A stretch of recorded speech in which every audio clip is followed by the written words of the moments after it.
प्रभु आम को सुजोग देले ता सहित 82 तांकर जो pastor and leadership fire conference अनुष्ठित करने आम को सम्मेलन रे से जोगाजोग कले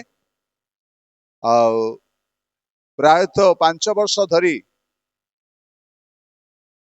से यही प्रकार एक सेमिनार करके आसचंती एवं डिसेंबर 22 की 20 रे 20 ना डिसेंबर 20 रे सम्मेलन ऑफिस बियरर्स मान सहित किछि फेलोशिप करिया पय से चाहूचंती एथिपाई मत धन्यवाद कारण आमर यूबीसी रो अनेक डायरेक्टर माने अछंती बड़ बड़ लोक माने अछंती किंतु जा हो गोटे छोट छोट सेमिनार करिया पय एबे 5 वर्ष कंटिन्यू से करिके आछंती एथिपाई मत प्रभु को नाम धन्य हो प्रभु तांको दास को तांको सेवा कार्य तांको परिवार को मध्य विशेष आशीर्वाद करंतु गोटे छोट गीत गान करिबा जिरांग मंडलीर पालक महासी टिके आसीबे गोटे छोट गीत गान करिवे तापर प्रभु को वाक्य अल्प समय आमने चिंता करिबा आपण माने देखुचंती गोटे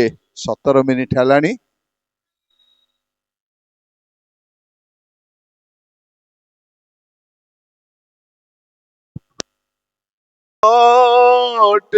शरीर हे ईश्वर परमेश्वर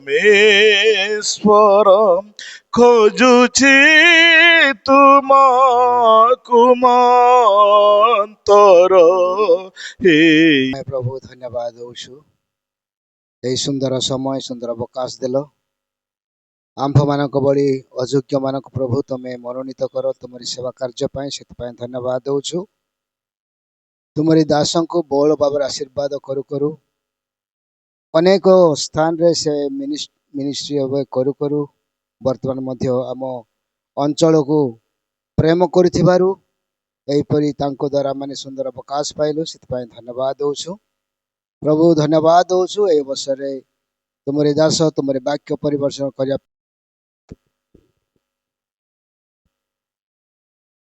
प्रभु को वाक्य रु आमने अल्प समय चिंता करिबा मिलिमिशि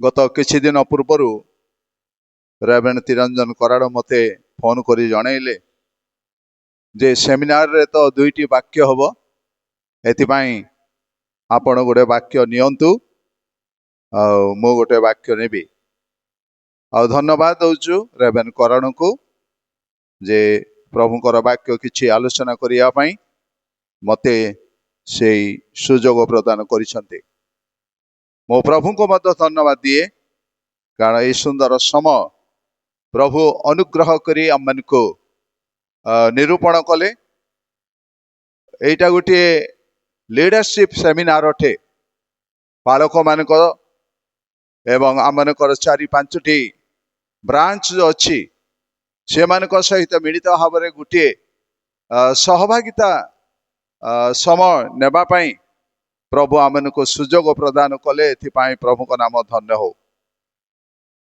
कारण आमे आशा करू प्रति वर्ष यही प्रकार एक सेमिनार छोट छोट हेले भी से करंतु प्रभु तांको जो प्रकार संबल देइचंती जोगैचंती आशीर्वाद करिचंती आम सम्मेलन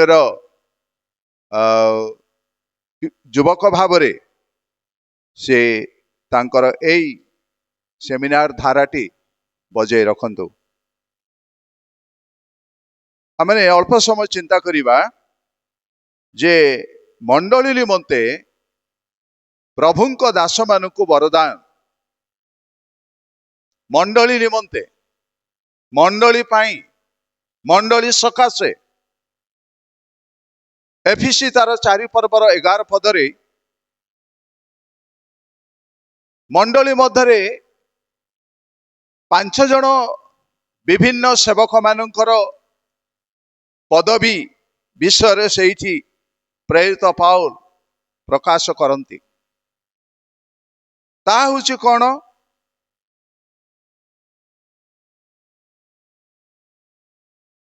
एफिसी तार 4 पर्वर 11 पद के जने पढ़ंतु।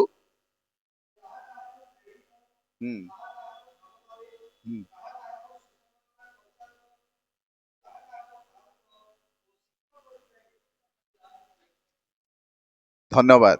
प्रभु पठित वाक्य आशीर्वाद करंतु। प्रभु जीशु ख्रीष्ट मंडली निमंते ईश्वर लोक मान को दान कले। यह 5 फोल्ड मिनिस्ट्री, 5 प्रकार सेवा कार्य परमेश्वर तांकर मंडली निमंते एमान को दान कले।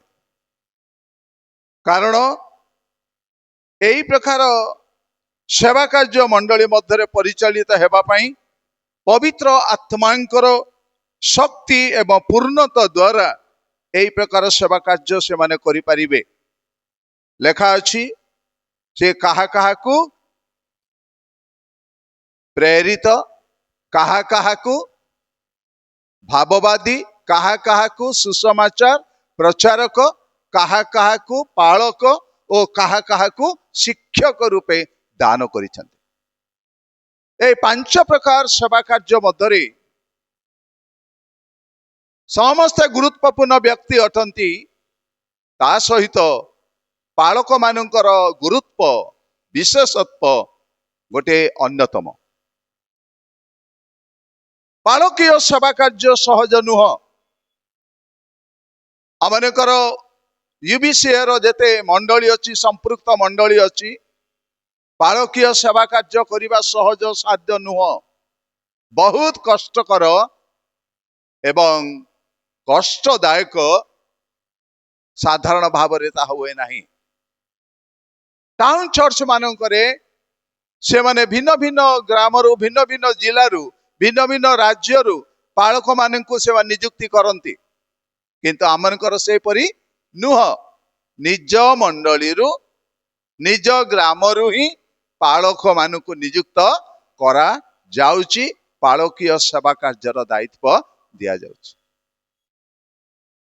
आमनकर समिरणता हेई पारुनी।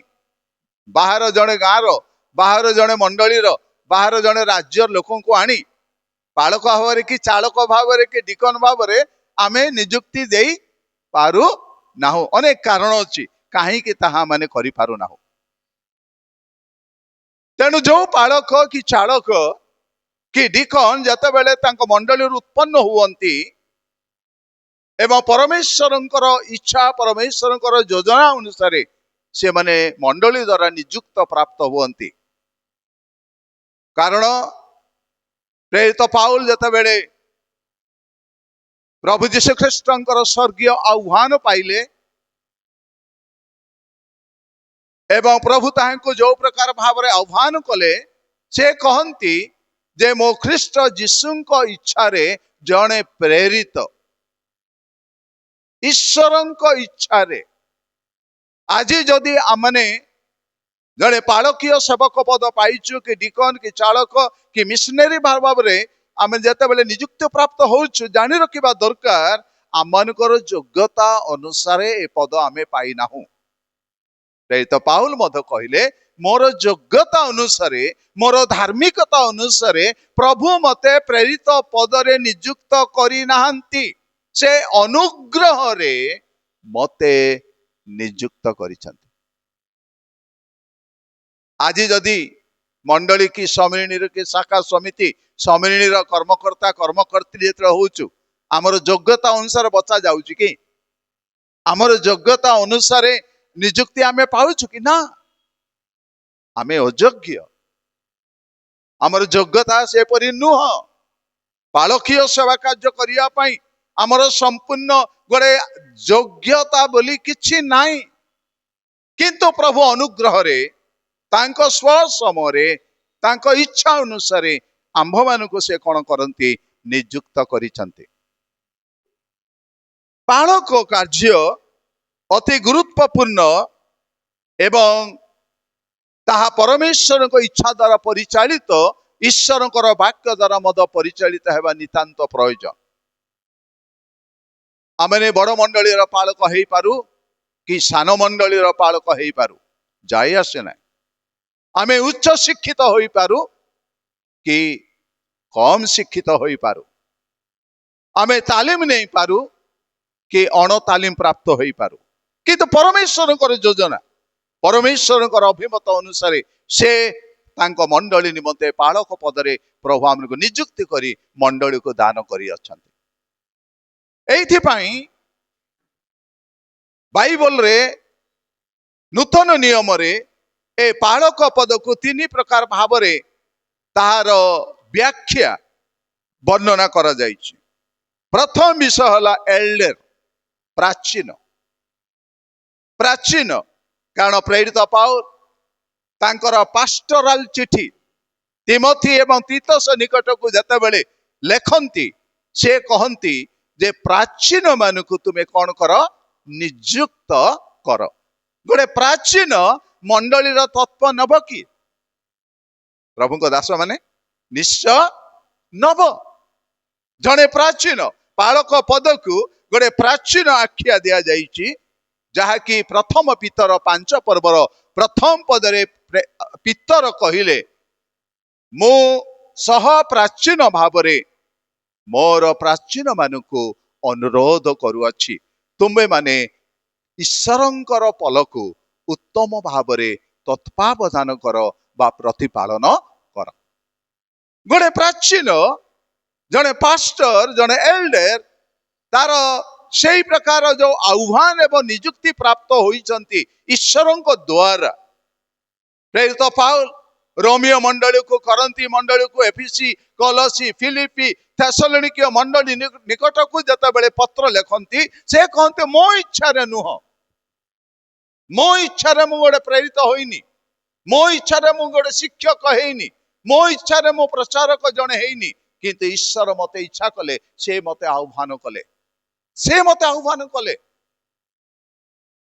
आज आम जीवन रे ता हेबा दरकार। आमे जते जने पालक भाव रे मंडली पाई प्रभु आमनकु देइछंती जे प्रभुंक इच्छा द्वारा मो आहूत मनोनीत एवं प्रभुंक निमंते जने सेवक भाव रे कार्य करुछि। जदि प्रभु आमनकर योग्यता देखि थांती, सेक्युलर क्वालिफिकेशन हो कि स्पिरिचुअल क्वालिफिकेशन हो, जदि देखंती आमे समस्ते उणा पड़िजा। किंतु प्रभु तांको सेवा कार्य मंडली जत्न तत्व नेबा पाई, मंडली तत्वावधान करिबा पाई प्रभु जते बेले आमनकु आह्वान करिसंती, आमे मन रखिबा प्रभुंक द्वारा आमे नियुक्ति प्राप्त, तांको इच्छा, तांको योजना, तांको संकल्प, तांको अभिमत द्वारा आमने मंडली सेवा कार्य करिबा पाई प्रभु किछि वर्ष आमनकु सुजोग देइछन। किछि वर्ष, 100 वर्ष नुह, 50 वर्ष नुह, आमनकर सेवा कार्य काहरी काहरी जदि अधिक होई पारे, किंतु ताहा होछि किछि वर्ष निमंते प्रभु ए दायित्व आमनकु देइछन्ति। जणे डिकन भाव रे हो, जणे सुसमाचार प्रचारक, जणे मिनिस्टर भाव रे, जणे एवांजेलिस्ट भाव रे आमनकु प्रभु किछि समय पाई, किछि वर्ष निमंते आमनकु देइछन्ति। तेणु एल्डर। द्वितीय विषय हला आपण प्रथम तिमोथी 3 पर्वर प्रथम पदरे देखिबे, सेइठी कोन अध्यक्ष। अध्यक्ष इंग्रजी रे ताको कहा जाउछि बिशप, ओवरसीर। अध्यक्ष से होउछन बिशप, ओवरसीर। ए प्रकार भाव रे कोनसी तर्जमा रे वर्णना करा जाइछि। पालक ठारू बिशप बड़ नुह, अध्यक्ष पास्टर जे, अध्यक्ष जे, बिशप से, किंतु से मानकर मिशन अनुसार से माने पालक को बिशप, आर्च बिशप एवं रोमान कैथोलिक रे कौन सर्वश्रेष्ठ पोप, पोप बोली से माने आउ दायित्व नियंती, कार्य मद करंती। तृतीय विषय हला शेफार्ड, मेष पालक। शेफार्ड, शेफार्ड कारण मेष पालक पुरातन नियम रे शह शह रेफरेंस अछि मेष पालक, मेष पालक, मेष पालक भाव रे शेफार्ड, जे कि मेष मानकर तत्व निये, मेष मानकर जत्न निये, मेष मानको प्रतिपालन करे, ताहाकू कहा जाउछि शेफार्ड। आमानकर प्रभु यीशु ख्रीष्ट 12 ଜଣ ଶିଷ୍ୟ ମାନଙ୍କ ମଧ୍ୟରୁ ଜଣେ ଶିଷ୍ୟକୁ ସେଇ କାର୍ଯ୍ୟ କରିବା ପାଇଁ ନିଯୁକ୍ତି କଲେ। କୁହାଯାଏ ଯେ ନୂତନ ନିୟମର ପ୍ରେରିତିକ ମଣ୍ଡଳୀର ପ୍ରଥମ ପାଳକ ହେଲେ ପିତର। ପ୍ରଭୁ ତାକୁ ଦାୟିତ୍ୱ ଦେଲେ। ପୁନରୁତ୍ଥିତ ପ୍ରଭୁ ଯୀଶୁ ଖ୍ରୀଷ୍ଟ ଯେତେବେଳେ ପିତରଙ୍କ ସହିତ ସାକ୍ଷାତ କଲେ, ଜହନଙ୍କ ସହିତ ସାକ୍ଷାତ କଲେ, ଅନ୍ୟ ଶିଷ୍ୟ ମାନଙ୍କ ସହିତ ସାକ୍ଷାତ କଲେ, ପ୍ରଭୁ ଯୀଶୁ ଖ୍ରୀଷ୍ଟ ସିମୋନ ପିତରକୁ ଗୋଟିଏ ପ୍ରକାର ପ୍ରଶ୍ନ 3 ଥର ପଚାରିଛନ୍ତି। ହେ ଜୋନସଙ୍କର ପୁତ୍ର ସିମୋନ, ତୁମେ କି ମତେ ଏମାନଙ୍କ ଠାରୁ ଅଧିକ ପ୍ରେମ କରୁଛ? ପିତର କହନ୍ତି, ହଁ ପ୍ରଭୁ, ଆପଣ ଜାଣନ୍ତି। ହେ ଜହନଙ୍କର ପୁତ୍ର ସିମୋନ, ତୁମେ କି ଏମାନଙ୍କ ଠାରୁ ମତେ ଅଧିକ ପ୍ରେମ କରୁଅଛ, ସ୍ନେହ କରୁଅଛ?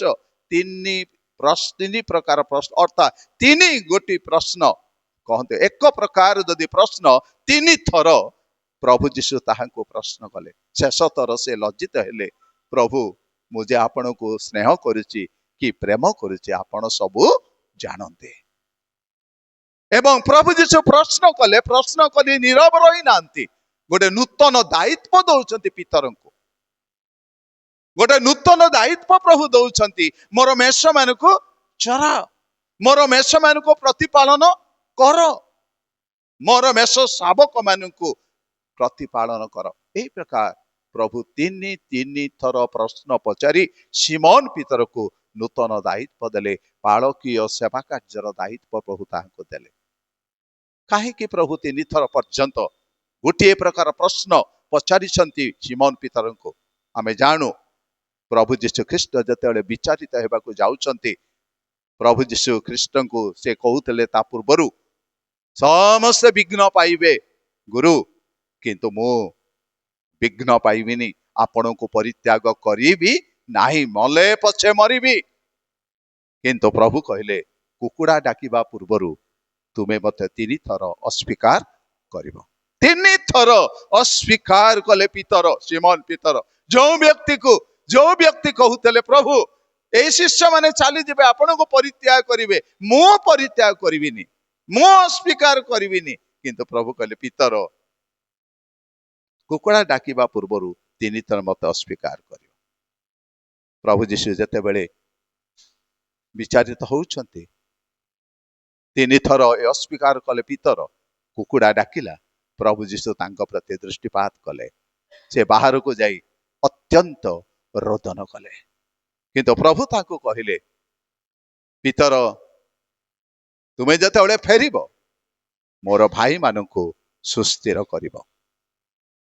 ପ୍ରଭୁ ତାଙ୍କୁ ଗୋଟେ ଦାୟିତ୍ୱ ଦଉଛନ୍ତି, ପିତରଙ୍କୁ ନୂତନ ଦାୟିତ୍ୱ, ମଣ୍ଡଳୀର ଦାୟିତ୍ୱ। ଆଉ ସେଇଥିପାଇଁ ପେଣ୍ଟିକଷ୍ଟ ଦିବସରେ ଯେତେବେଳେ ପିତରଙ୍କର ପ୍ରଚାର ହେଲା, ପ୍ରଭୁ ଯୀଶୁ ଖ୍ରୀଷ୍ଟଙ୍କର କୃଷି ଓ ମୃତ୍ୟୁ, ଯନ୍ତ୍ରଣା, ପୁନରୁତ୍ଥାନ ବିଷୟରେ, ଆଶ୍ଚର୍ଯ୍ୟ କର୍ମ ବିଷୟରେ ଯେତେବେଳେ ପିତର ପ୍ରଚାର କରନ୍ତି, ପ୍ରେରିତ ତାର 2 ପର୍ବରେ, ସେତେବେଳେ ଆମେ ଦେଖୁ କଣ, ଥରକର ପ୍ରଚାରରେ 3000 ଲୋକମାନେ ମନ ପରିବର୍ତ୍ତନ କଲେ। ହାଲେଲୁୟା। ପ୍ରିୟ ଭାଇ ଭଉଣୀ ମାନେ, ଥରେ ଲୋକମାନେ ଈଶ୍ୱରଙ୍କର ବାକ୍ୟ ଶୁଣିଲେ, 3000 ଊର୍ଦ୍ଧ୍ୱ ଲୋକମାନେ ପ୍ରଭୁ ଯୀଶୁ ଖ୍ରୀଷ୍ଟଙ୍କୁ ବିଶ୍ୱାସ କଲେ, ବାପ୍ତିଜିତ ହେଲେ, ପରିତ୍ରାଣ ପ୍ରାପ୍ତ ହେଲେ, ଏବଂ ମଣ୍ଡଳୀର ସ୍ଥାପନ ହେଲା, ମଣ୍ଡଳୀ ଗଠନ ହେଲା। সেই ମଣ୍ଡଳୀର ତତ୍ତ୍ୱ ନେଲେ ପିତର। ଅନ୍ୟ ସମୟରେ ଯାକୁବ ମଧ୍ୟ ନେଇଛନ୍ତି, ପାଉଲ ମଧ୍ୟ ମଣ୍ଡଳୀର ତତ୍ତ୍ୱ ନେଇଛନ୍ତି, କିନ୍ତୁ ପ୍ରଭୁ ପିତରଙ୍କୁ ଗୁରୁ ଦାୟିତ୍ୱ ଦେଲେ। ଆଜି ଆମମାନଙ୍କ ପ୍ରତି ପ୍ରଭୁ ଯୋଉ ଗୁରୁ ଦାୟିତ୍ୱ ଦେଇଛନ୍ତି, ତାହା ସାଧାରଣ ବିଷୟ ନୁହଁ, ତାହା ଖାମଖିଆଲର ବିଷୟ ନୁହଁ। ଯେମିତି ସେମିତି ପାଳକୀୟ ସେବା କାର୍ଯ୍ୟ କରିଦେବା, ଏମିତି ନୁହଁ। ପାଳକଙ୍କର ଜୀବନରେ ଯୋଉ ଆଧ୍ୟାତ୍ମିକ ଗୁଣ ସବୁ ରହିଛି, ସ୍ପିରିଚୁଆଲ କ୍ୱାଲିଟି ସବୁ ରହିଛି, ସେ ସବୁକୁ ନିଜ ଜୀବନରେ ଆମେ ତାହାକୁ ପ୍ରୟୋଗ କରିବା ଦରକାର। ଯଦି ଆମେ ପ୍ରୟୋଗ କରିପାରିବା ନାହିଁ, ତେବେ ଆମେ ଗୋଟେ ଭଲ ପାଳକ ମଧ୍ୟ ହେଇପାରିବା ନାହିଁ। ଅବଶ୍ୟ ପ୍ରଭୁ ଯୀଶୁ କହିଲେ ନିଜକୁ ଦେଖେଇ, ମୋ ଉତ୍ତମ ମେଷ ପାଳକ, I am the good shepherd, ମୋ ଉତ୍ତମ ମେଷ ପାଳକ।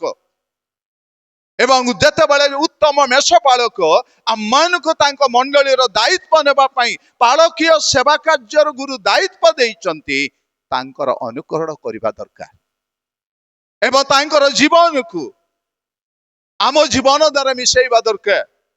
ପ୍ରଭୁ ଯୋଉ ପ୍ରକାର ସ୍ୱଭାବ ବିଶିଷ୍ଟ, ସେହିପରି ଆତ୍ମିକ ସ୍ୱଭାବ ବିଶିଷ୍ଟ ହେଇ ଏ ଜଗତରେ ବିଶ୍ୱାସୀ ମାନଙ୍କର ଆଦର୍ଶ ସ୍ୱରୂପ ହେବା, ଏହା ହେଉଛି ଆମମାନଙ୍କର କର୍ତ୍ତବ୍ୟ।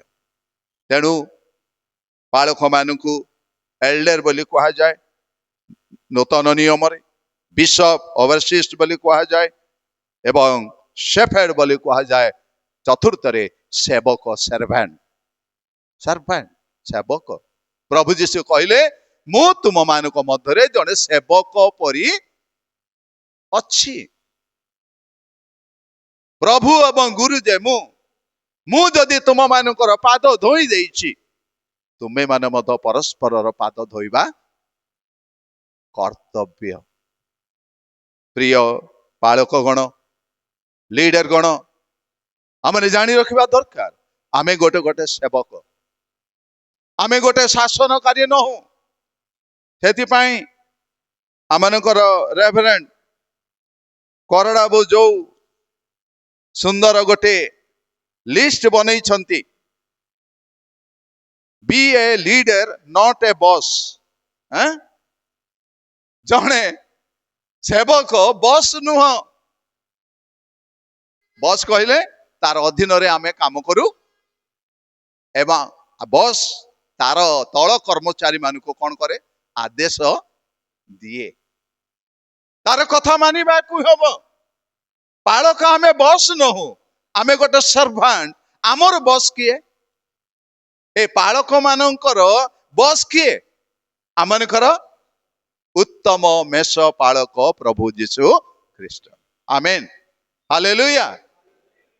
ତାଙ୍କ କଥା ଆମେ ମାନିବା, ତାଙ୍କ କଥାରେ ଚାଲିବା, ଯୋଉ କାର୍ଯ୍ୟ କରିବା ପାଇଁ ସେ ଚାହାନ୍ତି ସେଇ କାର୍ଯ୍ୟ କରିବା ଏବଂ ବିଶ୍ୱସ୍ତ ଭାବରେ କାର୍ଯ୍ୟ କରିବା, ତାହା ହେଉଛି ଆମମାନଙ୍କର ପାଳକୀୟ ସେବା କାର୍ଯ୍ୟର ବିଶେଷ ଗୁରୁ ଦାୟିତ୍ୱ ଏବଂ କର୍ତ୍ତବ୍ୟ ମଧ୍ୟ ରହିଅଛି।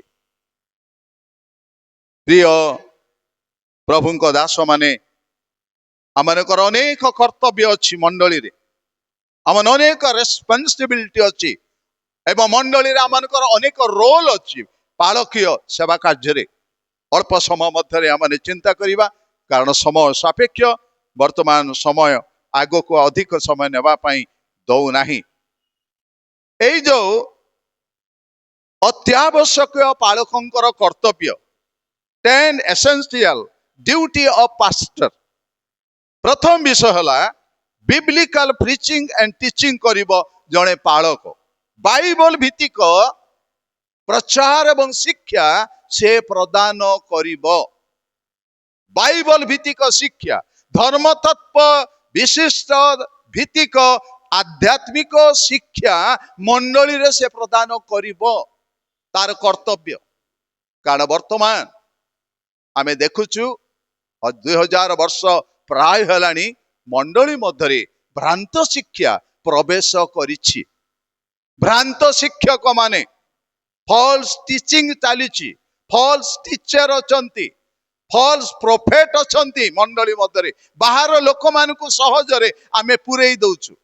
ତାର ବ୍ୟାକଗ୍ରାଉଣ୍ଡ ଆମେ ଜାଣୁନାହୁଁ, କୋଉ ପ୍ରକାର ବାପ୍ଟିଷ୍ଟ ବ୍ୟାକଗ୍ରାଉଣ୍ଡ ଆସିଛି କି ନାଇଁ ସେଇଟା ଅନୁସନ୍ଧାନ ନାହିଁ, କିନ୍ତୁ ତାକୁ ଆମେ ସିଧାସଳଖ ଲୋକଙ୍କ ଦ୍ୱାରା ଆମେ ପୁରେଇ ଦଉଛୁ। ପୁଲପିଟର ଅଧିକାର ମଧ୍ୟ ଆମେ ଦେଇ ଦଉଛୁ।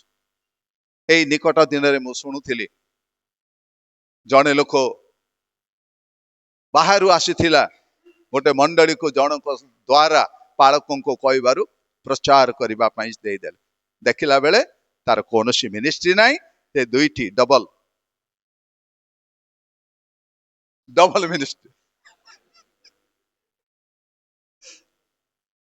ଏମିତି ହଉଛି।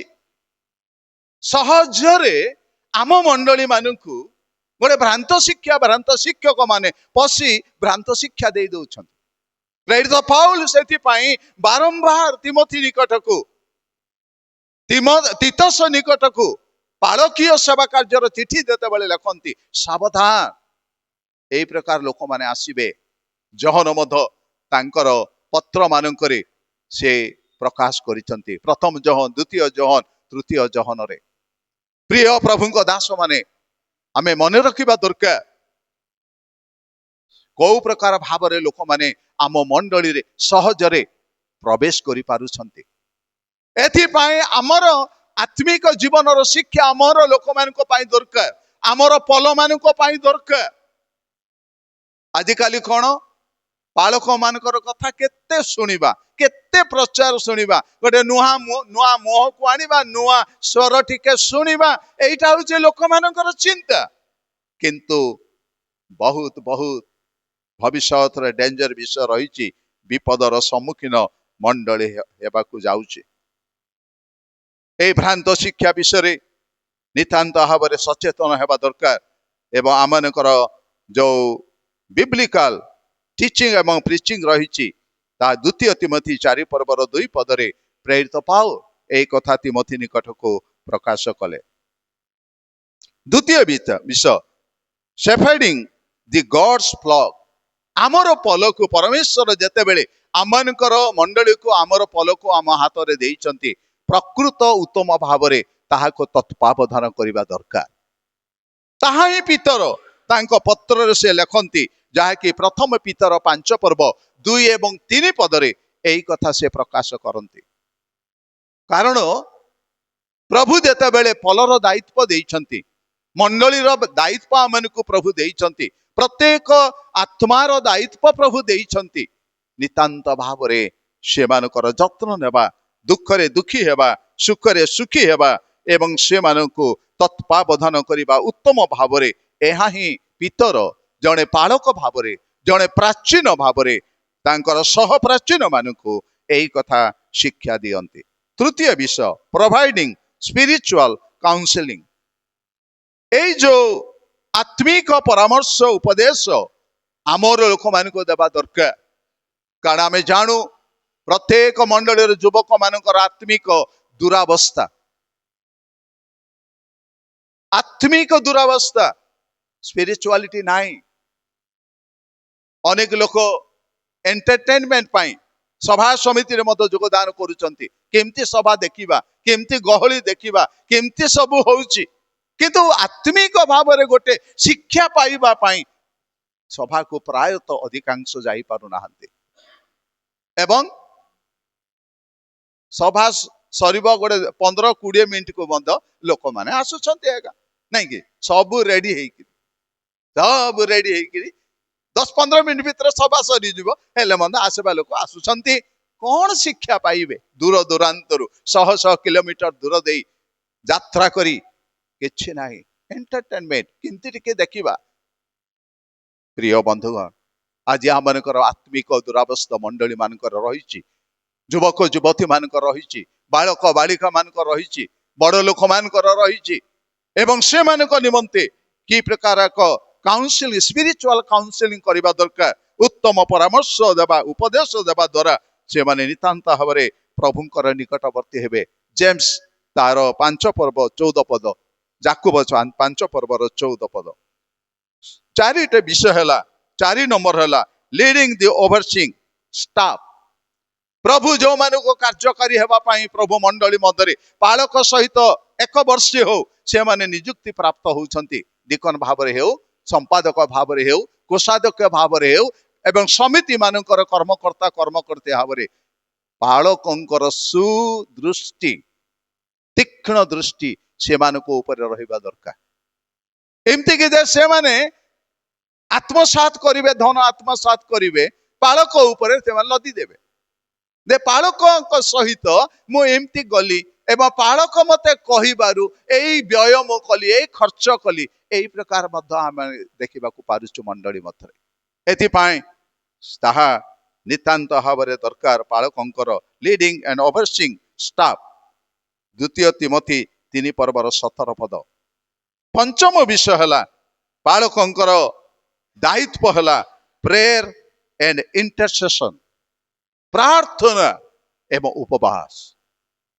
ପ୍ରାର୍ଥନା ଓ ଉପବାସ। ଅନେକ ସମୟରେ ଆମର ପ୍ରାର୍ଥନା ଜୀବନ ଉଣା ପଡେ, କାର୍ଯ୍ୟ ଯେତେବେଳେ ବ୍ୟସ୍ତ ହୁଏ, ମଣ୍ଡଳୀର କାର୍ଯ୍ୟରେ, ସମ୍ମିଳନୀର କାର୍ଯ୍ୟରେ ପ୍ରାର୍ଥନା ଆମେ କମେଇ ଦଉ।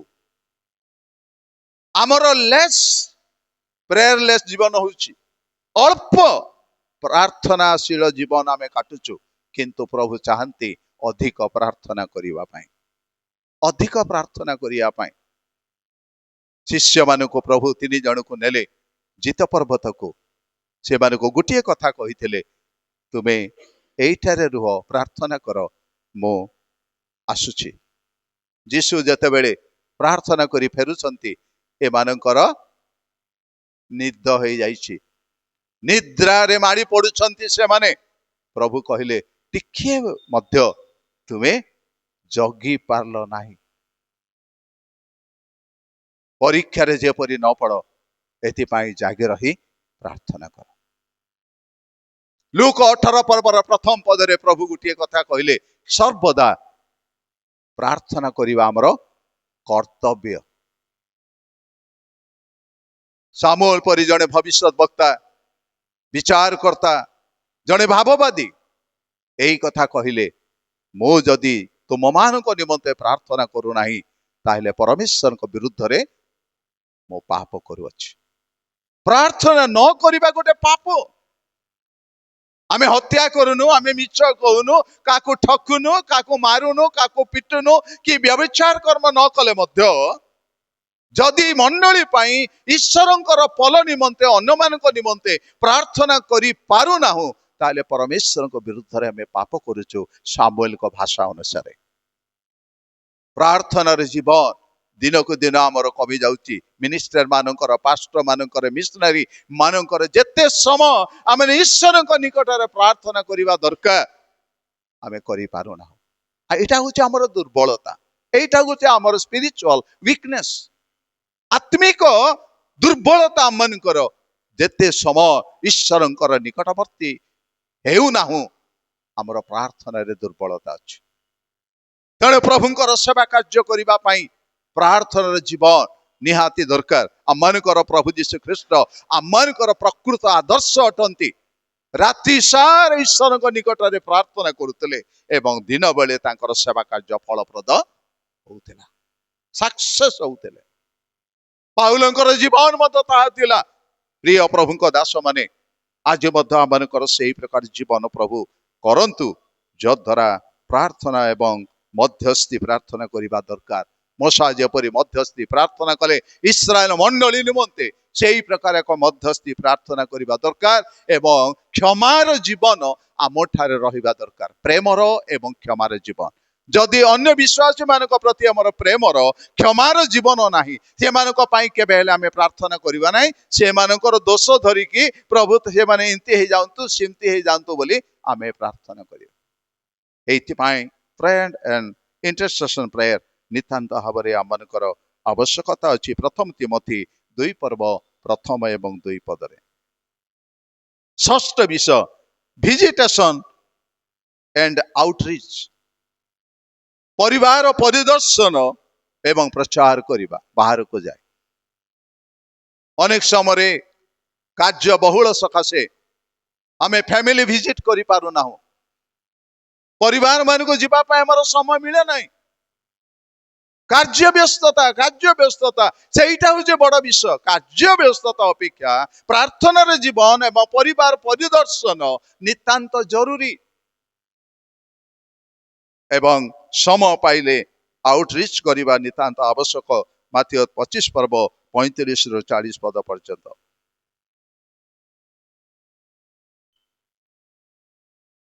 ଏବଂ ସପ୍ତମ ବିଷୟ, ମେଣ୍ଟରିଂ ଏଣ୍ଡ ଡିସାଇପଲସିପ୍, ବିଶ୍ୱସ୍ତ ଏବଂ ଶିଷ୍ୟତ୍ୱ ଗଠନ କରିବା ଦରକାର ଏବଂ ବିଶ୍ୱସ୍ତ ଜୀବନ କାଟିବା ଦରକାର। ଫେଥଫୁଲନେସ୍, ଆଜ୍ଞା କହୁଥିଲେ ତାଙ୍କର ଗୋଟେ ବୁକଲେଟ ଏଇ ଯୋଉ ଲିଫଲେଟରେ କହୁଥିଲେ, ଗଡ୍ ଇଜ ଫେଥଫୁଲ।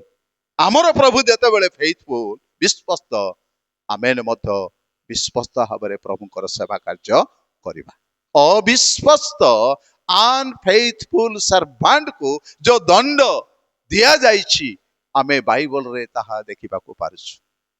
ତେଣୁ ସ୍ୱର୍ଣ୍ଣ ମଣ୍ଡଳୀର ପାଳକଙ୍କୁ କୁହାଗଲା ପ୍ରକାଶିତ 2:10 ପଦରେ, ତୁମେ ମରଣ ପର୍ଯ୍ୟନ୍ତ ବିଶ୍ୱସ୍ତ ଥାଅ, ତାହେଲେ ତୁମକୁ ଜୀବନ ରୂପ ମୁକୁଟ ଦିଆଯିବ। ହାଲେଲୁୟା। ଜୀବନ ରୂପ ମୁକୁଟ ପାଇବା ପାଇଁ ପ୍ରଥମେ ବିଶ୍ୱସ୍ତ ଜୀବନ ଯାପନ କରିବାକୁ ହେବ। ସେବା କାର୍ଯ୍ୟରେ ବିଶ୍ୱସ୍ତ, କଥାରେ ବିଶ୍ୱସ୍ତ, ଦାନ ଦେବାରେ ବିଶ୍ୱସ୍ତ, ଦଶମାଂଶ ଦେବାରେ ବିଶ୍ୱସ୍ତ। ସମିନି ନିୟମ କରିଛି, ଯାହା ସେମାନେ ଦରମା ପାଇବେ ମଣ୍ଡଳୀରୁ ତା ଦଶମାଂଶ ମଣ୍ଡଳୀକୁ ପାଳକ ମାନେ ଦିଅନ୍ତି। ସବୁ ପାଳକ ଆମେ ସମସ୍ତେ ଦଉ, ଆମେ କେବେ ଅବିଶ୍ୱସ୍ତ ନହୁ। କିନ୍ତୁ ଯୋଉମାନେ ଦଉନାହାନ୍ତି ସେମାନେ କହୁଛେ ପାଳକ ଦଉଛନ୍ତି କି? ପାଳକ ଦଉଛନ୍ତି କି? ଏତେ ଟଙ୍କା ଆମେ ଦଉଛୁ, ଏତେ ଦରମା ଦଉଛୁ, ପାଳକ ଦଉଛନ୍ତି? ପ୍ରିୟ ଭାଇ ଭଉଣୀ ମାନେ, ସଭ୍ୟା ମାନେ ଦିଅନ୍ତୁ ନ ଦିଅନ୍ତୁ ବିଶ୍ୱାସୀ ଭାଇ ଭଉଣୀ, କିନ୍ତୁ ସେବକ ଭାବରେ, ପାଳକ ଭାବରେ ଆମେ ବିଶ୍ୱସ୍ତ ଭାବରେ ଦଶମାଂଶ ଦେବା ଦରକାର। କଥାରେ କେବଳ ନୁହଁ, କାର୍ଯ୍ୟରେ କେବଳ ନୁହଁ, ଆମମାନଙ୍କର ବ୍ୟବହାର, ଆମର ଆଚରଣ ଉଚ୍ଚାରଣ, ଆମମାନଙ୍କ ଜୀବନ ବିଶ୍ୱସ୍ତ ଭାବରେ ରହିବା ନିତାନ୍ତ ଆବଶ୍ୟକ। ତେଣୁ ଜଣେ ପାଳକ ଭାବରେ ତାର କର୍ତ୍ତବ୍ୟ ହେଲା ଷ୍ଟୁଆର୍ଡସିପ୍ ଏବଂ ଫାଇନାନ୍ସିଆଲ ରେ ବିଶ୍ୱସ୍ତ ରହିବା ଦରକାର। ଷ୍ଟୁଆର୍ଡସିପ୍, ଆମେ ଗୋଟେ ଭଣ୍ଡାର ଘରିଆ। ପ୍ରେରିତ ପାଉଲ କହିଲେ, ମୁଁ ଜଣେ ଉତ୍ତମ ଭଣ୍ଡାର ଘରିଆ, ବିଶ୍ୱସ୍ତ ଭାବରେ ମୋ ଜୀବନ କାଟେ, ବିଶ୍ୱସ୍ତ ଭାବରେ ସେବା କାର୍ଯ୍ୟ କରେ। ଏଇଥିପାଇଁ ସେ କହିଲେ, ଦାନ ଗ୍ରହଣ କରିବା ଅପେକ୍ଷା ଦାନକୁ ଦେବା ଶ୍ରେୟସ୍କର, ଉତ୍ତମ ବିଷୟ। ଆମେ ସବୁ ଚାହୁଁଛୁ ମତେ କେମିତି ଦାନ ଦିଅନ୍ତୁ, ସେ ପରିବାର, ସେ ବ୍ୟକ୍ତି, ସେଇ ଲୋକ। କିନ୍ତୁ ମନେ ରଖିବା ଦରକାର, ଆମେ ମଧ୍ୟ ଅନ୍ୟକୁ ସାହାଯ୍ୟ କରିବା ଦରକାର, ଦାନ ଦେବା ଦରକାର, ସେବା କରିବା ଦରକାର। ତାହା ହେଉଛି ଷ୍ଟୁଆର୍ଡସିପ୍। ସ୍ପିରିଚୁଆଲ ଷ୍ଟୁଆର୍ଡସିପ୍ ହେଲା ବାଳକଙ୍କର ଆତ୍ମିକ ଜୀବନର କର୍ତ୍ତବ୍ୟ। ତାହା ହିଁ ପରମେଶ୍ୱର ଆମଠାରୁ ଆଶା କରନ୍ତି। ଆମେ ଯେବେ ଏଇ ପ୍ରକାର ଅବିଶ୍ୱସ୍ତ ଜୀବନ କାଟିବା, ତାହେଲେ ପ୍ରଭୁ କେତେବେଳେ ହେଲେ ମଧ୍ୟ ଆମମାନଙ୍କୁ ଅନୁଗ୍ରହ ପ୍ରଦାନ କରିବେ ନାହିଁ ଏବଂ ଆମମାନଙ୍କୁ ସେ ପୁରସ୍କାର କେବେ କରିବେ ନାହିଁ।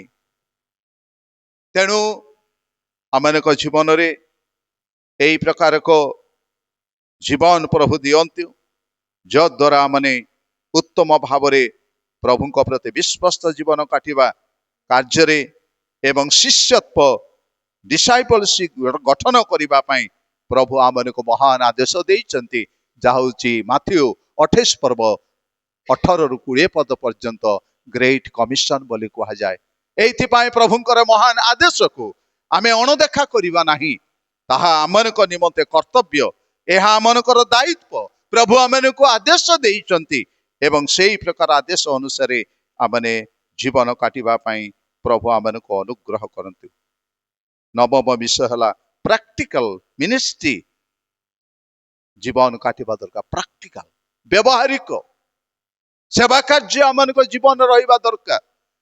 ତାହା କେବଳ ଥିଓରି ନୁହଁ, କେବଳ ମୁଖରେ ଲୋକଙ୍କୁ କହିବା ନୁହଁ, ଆମେ ନିଜ ଜୀବନରେ ପ୍ରୟୋଗ କରିବା ଦରକାର। ପ୍ରାକ୍ଟିକାଲି ତାହା କରିବା ଦରକାର। କାରଣ ଆମମାନଙ୍କର ଯଦି 2ଟି ଚକ୍ଷୁ ଅଛି, ପଲମାନଙ୍କର ଯଦି 500 ଲୋକ ଯଦି ଅଛନ୍ତି କଂଗ୍ରିଗେସନରେ, ଉପାସନାରେ 1000ଟା ଚକ୍ଷୁ ଆମକୁ ଦେଖୁଛି। ଏଣୁ ଆମମାନଙ୍କର ଆଚାର ବ୍ୟବହାର, ଆମମାନଙ୍କର ପବିତ୍ର ଜୀବନ ନିହାତି ଦରକାର। ତେଣୁ ପାଷ୍ଟର ମଷ୍ଟ ବି ହୋଲି। ଜଣେ ପାଳକ ପବିତ୍ର ଜୀବନ ଯାପନ କରିବା ନିତାନ୍ତ ଦରକାର ଏବଂ ଜଣେ ପାଷ୍ଟର ମଷ୍ଟ ବି ଅପରାଇଟ୍, ଧାର୍ମିକ ଜୀବନ, ସରଳ ଜୀବନ ଯାପନ କରିବା ଦରକାର। ଏହା ହିଁ ପରମେଶ୍ୱର ଆମମାନଙ୍କ ପ୍ରତି ଚାହାନ୍ତି। ପାଳକୀୟ ସେବା କାର୍ଯ୍ୟ ଆହୁତ ଆମେ ହେଉଛୁ, ଭଲ କଥା, କିନ୍ତୁ ଆମମାନଙ୍କର ଜୀବନର ଶିଷ୍ଟାଚାର, ଜୀବନର ଆଧ୍ୟାତ୍ମିକ ଜୀବନର ଚାଲିଚଳନ ପ୍ରଭୁଙ୍କ ଦୃଷ୍ଟିରେ ଉତ୍ତମ ଦେଖାଯିବା ଦରକାର, ଉତ୍ତମ ଯିବା ଦରକାର। ତାହେଲେ ପ୍ରଭୁ ଆମମାନଙ୍କୁ ଆଶୀର୍ବାଦ କରନ୍ତୁ। ଅର୍ଥ କାରବାରରେ ହେଉ, ଯାହା କିଛି ହଉ, ଆମମାନଙ୍କର ଟ୍ରାନ୍ସପାରେନ୍ସି ରହିବା ଦରକାର। ସ୍ୱଚ୍ଛତା। ଯଦି ପାଳକ ଭାବରେ, ଜଣେ ସେବକ ଭାବରେ, ଜଣେ ମିନିଷ୍ଟର ଭାବରେ अर्थ कारबार विश्वस्त स्वच्छता नहीं तेबे आमे किछि नहु लोक माने हमको प्रशंसा करि पारंती लोक माने हमको बाहा बाहा बोली कहंती किंतु अर्थ कारबार जदि अविश्वस्त आमे अनफेथफुल हो प्रभु को दृष्टि रे ताहा नितांत गुरुतर अपराध अटे एइथिपाई ए समस्त विषय को जत्नशील हेबा पाई आमे विशेष भाव रे जीवन काटू गोटे मिनिट रे मु शेष करिबी बालक मानक जीवन रे तीनिटी विषय आसे परीक्षा अनेक कहती कामिनी कांचन मो जोड़ गोटे आउ गोटे ऐड करिबी आसन कामिनी कांचन आसन प्रिय प्रभु दास माने एठारु दूर रहबा दरकार निजर जीवन को जब पवित्र जीवन आमे काटिबा नाही प्रभु दृष्टि रे आशीर्वाद पाइबा नाही पुरस्कृत हेई परिबा नाही प्रभु आमन को दया करंतु ए सब टेम्पटेशन टेस्ट रु प्रभु आमन को उद्धार करंतु प्रभु आमन को शक्ति देबे विजय जीवन यापन करिबा पई आमन को शक्ति देबे आमे तांकर रक्त रे तांको क्रूस रे जो शक्ति अछि वाक्य रे शक्ति अछि तांको नाम रे शक्ति अछि सेही शक्ति युक्त वाक्य से शक्ति युक्त क्रूस एवं रक्त द्वारा आमे विजय जीवन यापन करिबा को पारिबा प्रभु आमन को आशीर्वाद करंतु तांकर वाक्यर गभीर विषय निगूढ़ विषय को बुझिबा पई पवित्र आत्मांकर शक्ति एवं अवगाहन आमन को जीवन रे प्रदान करतो प्रभु ए अल्प वाक्य द्वारा आमन को प्रत्येक को आशीर्वाद अनुग्रह प्रदान करंतु एई समय मो अनुरोध करिवे आमनकर अवसर पालक नामनगढ़ से आसीबे प्रार्थना उत्सर्ग करिवे